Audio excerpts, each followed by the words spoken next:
Yo, a lot of people are not gonna like this movie. So, A24's latest, The Drama. We have Zendaya, we have Robert Pattinson. They're engaged in this movie. They are a couple, and the wedding is this week. And from the opening moments, the movie does a great job of introducing us to the relationship. We see them like writing out their vows, and as they're writing out these vows, we get flashbacks. So we learn how they first met. We see their first kiss, their first date, and how they fell in love very quickly. It's very quick but effective. So we get caught up on their relationship within like the first 10 minutes of this 90-minute movie, right? And like I said, we're dropped in when the wedding is just a few days away. So they decide to go out with the maid of honor and the best man, have some drinks, and they play a game called What's the Worst Thing You've Ever Done? One person reveals, oh, he cyberbullied somebody. Someone else reveals they may have locked a child in a closet when they were younger.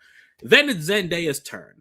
And what she did is really bad. Like, I'm actually shocked at how casually the character just says it. But yes, this big reveal is the catalyst for the whole movie because everyone, including her fiance, Robert Pattinson, they're like, do I still want to know you? Like, are you crazy?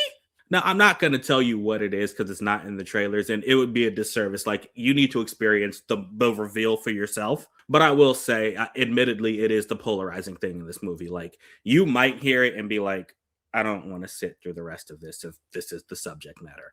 But we move on. So the acting's all great, camera work's all great, pacing is okay. But what I really want to talk about, the star of this movie, is this conflict. Robert Pattinson, whose character is named Charlie, he legit has to cope with this thing he's just learned about his fiance, Zendaya, or Emma, as she's called in the movie. And it's a very interesting commentary on, like, like how well do you know somebody? Unless you're marrying your childhood sweetheart, when you finally decide to get with somebody, they've probably had decades of life that you weren't involved in where they did some pretty shady stuff that you don't know about.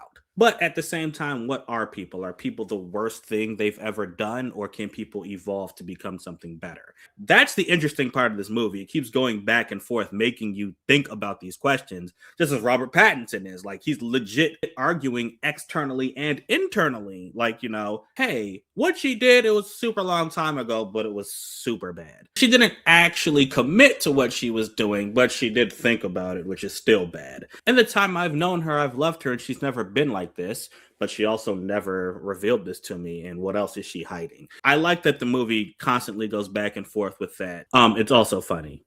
Like, this movie is very funny, mostly because of how Robert Pattinson's Charlie deals with this revelation. Like, he can't handle it. So when the moments he just kind of breaks down and cries, or he can't breathe, or he doesn't even know how to smile at certain points, like, the awkwardness is funny. I actually looked up the writer of this movie because it just felt like a movie where someone had something they wanted to say, and he's not American, which that makes sense. And you'll know what I mean when you eventually do watch this. I will say, if there is a critique, it is that while what Emma does is undoubtedly awful, no one really seems to be interested in asking what led her to do this. Like, they're all saying, like how could you ever think this is okay to say out loud? How are we supposed to feel the same way about you? Why would you ever think about this, doing something like this at any part of your life, right? But at the same time, Emma is clearly, like, she's being honest with them. You can see on her face, she like regrets it, and she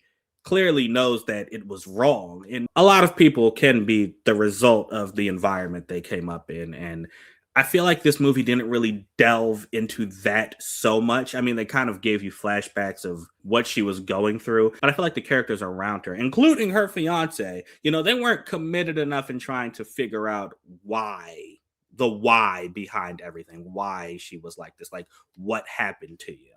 And I felt that was just a missed opportunity to flesh out the story, the characters, and Emma's, trauma, I guess is what we'll call it, a little bit more. So, hey, yeah, that's it. I'd give this one a 3.5 out of 5. It's not something you need to rush out to see, but hey, if you have time, you can devote 90 minutes to watch this.